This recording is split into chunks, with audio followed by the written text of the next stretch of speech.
नमस्कार दोस्तों, एक बार फिर से आप सभी का बहुत बहुत स्वागत है। हमने चैप्टर नंबर 1 यानी बातचीत पढ़ लिया है। उसका क्वेश्चन आंसर भी देख लिए हैं। बाकी आप लोग जो नहीं देखे हैं वह वीडियो देख सकते हैं और पीडीएफ भी ले सकते हैं आपसे। अब हम दूसरा चैप्टर चंद्रधर शर्मा गुलेरी जी का बहुत ही खूबसूरत और मार्मिक, इसको आप कह सकते हैं, चैप्टर है जिसको चंद्रधर शर्मा गुलेरी जी ने लिखा है। उसका नाम है उसने कहा था। इस चैप्टर का नाम है, दूसरे चैप्टर का नाम है उसने कहा था। काफी ज्यादा खूबसूरत और मजा आने वाला है आपको इस चैप्टर में। देखिए, गुलेरी जी काफी बड़े नाम हैं साहित्य की दुनिया में। इनका जन्म देख लेते हैं तो 7 जुलाई 1883। पहले ही बताए थे कि जिनका भी जन्म पूरी तरीके से कंफर्म है उसको आप लोग जरूर याद रखिएगा। जन्म 7 जुलाई 1883 को है। निधन इनका 12 सितंबर 1922 को हो गया और इनका जन्म स्थान राजस्थान जयपुर में और मूल निवास जाकर के हिमाचल प्रदेश में बसे। जन्म राजस्थान में हुआ लेकिन बसे जाकर के हिमाचल प्रदेश में गुलेर नामक ग्राम में। इनके गांव का नाम गुलेर था और इसीलिए इनके नाम में गुलेरी जुड़ गया। अब आगे देखिए, यह सब आपको याद रखना है कि इनका जन्म कब हुआ, मृत्यु कब हुई, जन्म स्थान कहाँ है और यह कहाँ जाकर के बसे। पिताजी का नाम इनका पंडित शिवराम और शिक्षा बचपन में संस्कृत की शिक्षा 1899 में इलाहाबाद तथा कोलकाता विश्वविद्यालय से क्रमशः एंट्रेंस तथा मैट्रिक, 1901 में कोलकाता विश्वविद्यालय से इंटरमीडिएट, 1903 में इलाहाबाद विश्वविद्यालय से बीए। तो देखिए, इनका जो पठन पाठन रहा वह इलाहाबाद और कलकत्ता के इर्द गिर्द घूमता रहा।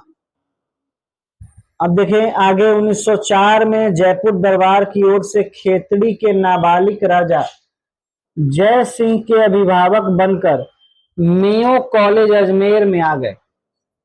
देखिए, मेयो कॉलेज आपको याद रखना होगा। मेयो कॉलेज बहुत बड़ा नाम है। 1875 में शायद इसका स्थापना हुआ था अजमेर में। मेयो कॉलेज का बहुत बड़ा कॉलेज था, ये बहुत बड़ा विश्वविद्यालय था। जयपुर भवन छात्रावास के अधीक्षक, 1916 में संस्कृत विभाग के अध्यक्ष भी रहे। अंतिम दिनों में मदन मोहन मालवीय के निमंत्रण पर बनारस हिंदू विश्वविद्यालय में प्राच्य विभाग के कार्यवाहक प्राचार्य तथा मनिंद्र चंद्र नंदी पीठ के प्रोफेसर। तो देखिए, इनका शिक्षा से बहुत ज्यादा जुड़ाव रहा, शिक्षक रहे शुरू से ही। पहले तो बड़े बड़े संस्थानों में, बड़े बड़े विश्वविद्यालयों में इन्होंने पढ़ाया। मेयो कॉलेज बहुत बड़ा कॉलेज उस जमाने में, आज भी। दूसरा हिंदू विश्वविद्यालय जो इन दोनों काफी पॉपुलर था, तो वहां भी इन्होंने प्राचार्य का काम किया। अब इनके द्वारा क्या क्या संपादन किया गया है, तो समालोचक काशी नगरी प्राचीरनी पत्रिका, इनके द्वारा यह सब पत्रिका में संपादन का काम किया गया। क्योंकि बनारस हिंदू विश्वविद्यालय में रहे तो बनारस के बारे में ही काफी लिखा पढ़ा इन्होंने। इनकी कहानियां देखेंगे तो सुखमय जीवन, बुद्ध का कांटा और उसने कहा था। अब देखिए, उसने कहा था कब प्रकाशित हुआ है, 1915। इसको याद रखिएगा, 1915 में उसने कहा था प्रकाशित हुआ। प्राच्य विद्या, इतिहास, पुरातत्व, भाषा विज्ञान, समसामयिक विषयों पर निबंध लेखन, कछुआ धर्म, मारिस मोही, कुंठाव, पुरानी हिंदी, भारतवर्ष, डिंगल संस्कृति की टिपरारी, देवाना प्रिय आदि प्रमुख निबंध। तो यह निबंध लेखन भी खूब किए हैं। कहानी इनके द्वारा इक्का दुक्का ही लिखा गया। एक कहानी क्या है, 1, 2 और 3, 3 कहानियां लिखी गई इनके द्वारा पूरे, या अभी तक 3 ही कहानियां लिखा इन्होंने, जिसमें से एक कहानी आपको पढ़ना है। फिर बहुत सारे निबंध लिखे। उसके बाद आगे देखिए, अंग्रेजी में a poem by Bhasa, a commentary on Vatsyayana, Kamasutra, the literary criticism आदि निबंध। उसके बाद और भी इनके पॉपुलर निबंध हैं, खास करके कामसूत्र पर इनका निबंध। देश प्रेम को लेकर कुछ कविताएं भी लिखी।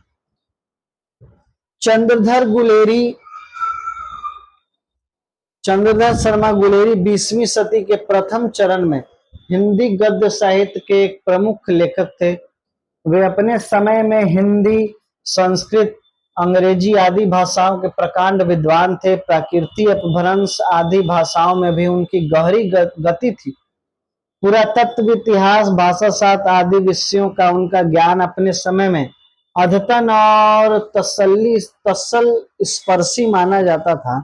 साहित्य के अतिरिक्त अपनी अभिरुचि के अन्य विषयों पर उन्होंने हिंदी में निबंध, लेख, टिप्पणियां बराबर लिखी। तो हम कह सकते हैं कि विद्वानी में शायद ही कोई चंद्रधर शर्मा गुलेरी के इर्द गिर्द आस पास होगा। चाहे इतिहास लेखन हो, संस्कृत की बात हो, भाषा की बात हो, देश की स्वतंत्रता की बात हो, हर क्षेत्र में ये अव्वल काम किए। कलात्मक भाषा शैली को देखते हुए अपने समय से बहुत आगे दिखाई पड़ते हैं। वस्तुतः वे अपने युग के अत्यंत प्रतिभाशाली और समर्थ लेखक। गुलेरी जी ने कुल 3 ही कहानियां लिखी और उन्हीं के बल पर कहानीकार के रूप में हिंदी में अमर हो गए। तो अभी हमने बताया था कि देखिए, चंद्रधर शर्मा गुलेरी ऐसे लेखक हैं जिन्होंने अपने जीवन में सिर्फ 3 कहानियां लिखी और इसी 3 कहानी के बल पर वे अमर हो गए। और समझिए कि एक कहानी हम लोग इस चैप्टर में पढ़ेंगे भी। उनकी कहानियां विषय वस्तु, भाषा शैली और शिल्प के कारण अपने समय से बहुत आगे की रचनाएं प्रतीत होती और हिंदी कहानी के विकास में इनका प्रत्यक्ष और परोक्ष रूप से प्रभाव पड़ता है। संस्कृत का इतना बड़ा पंडित और शास्त्र निशांत, गंभीर प्रकृति का विद्वान ऐसी सर्जनात्मक भाषा शैली में कल्पना और यथार्थ के ऐसे संतुलित साधन के साथ आधुनिक कथ्यों वाली ये कहानियां लिख सका, यह सचमुच चमत्कृत कर देने वाली, आश्चर्य से भर देने वाली रचनात्मक घटना है।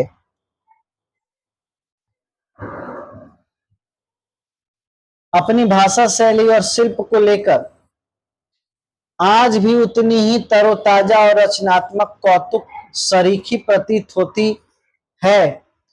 कौतुक का अभिप्राय कतई यह नहीं कि इनकी विषय वस्तु या कथा कम महत्वपूर्ण अथवा अगंभीर है।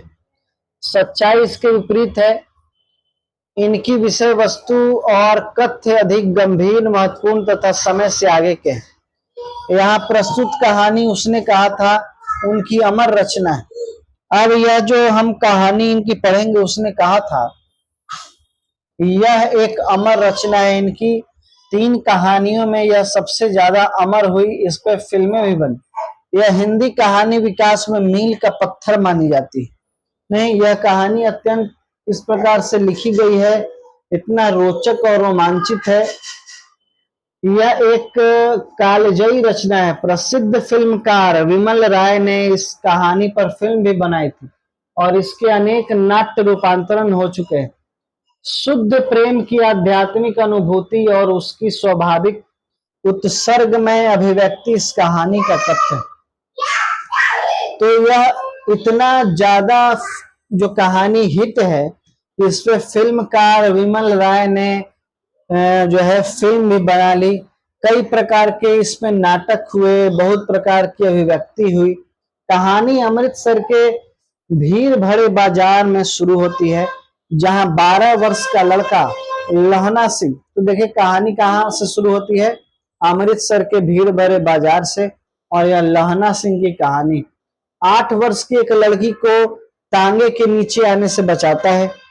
लड़का लड़की को यह पूछता हुआ छेड़ता है, तेरी कुड़माई हो गई, यानी मंगनी माने सगाई। लड़की धत कहकर भाग जाती है।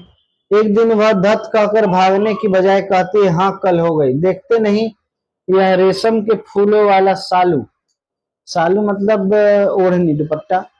लहना सिंह हतप्रभ रह जाता है। इसके बाद लहना सिंह से भेंट प्रथम विश्व युद्ध के मोर्चे पर होती है। वह याद करते हैं कि छुट्टी के बाद घर से लाम पर जाते समय वह सूबेदार हजारा सिंह के घर गया था। वहां सूबेदारनी ने उसे एकांत में बुलाकर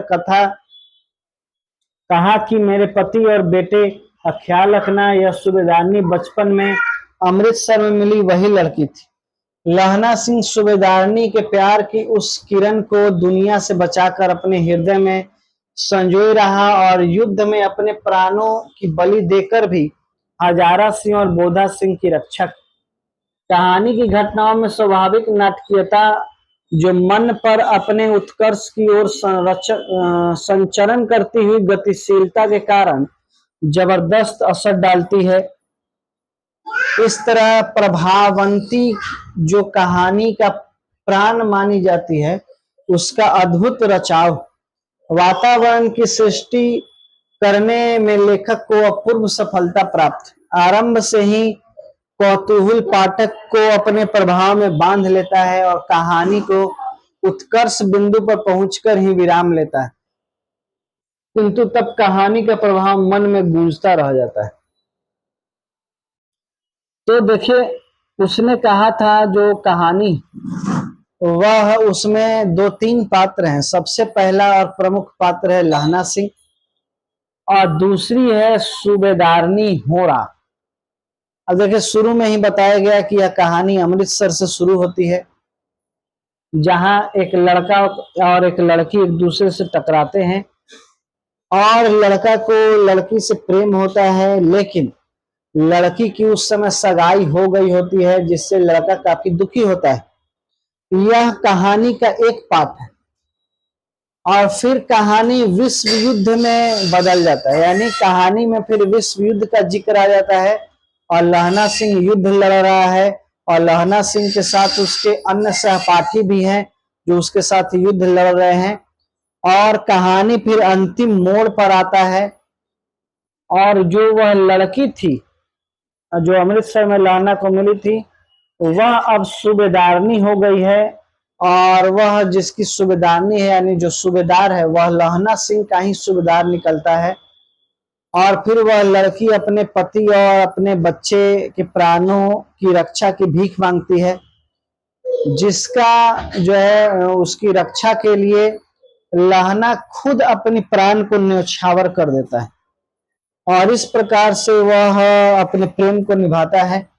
यह कहानी पूरा इसी सिलसिले को इस प्रकार से आपको बांध करके रखती है कि आप हर पल जानने का यह प्रयास करते हैं कि आखिर उस लड़का और लड़की की जो प्रेम कहानी है, जो कहानी के शुरुआत में शुरू हुई थी, आखिर वह कहानी कहाँ है।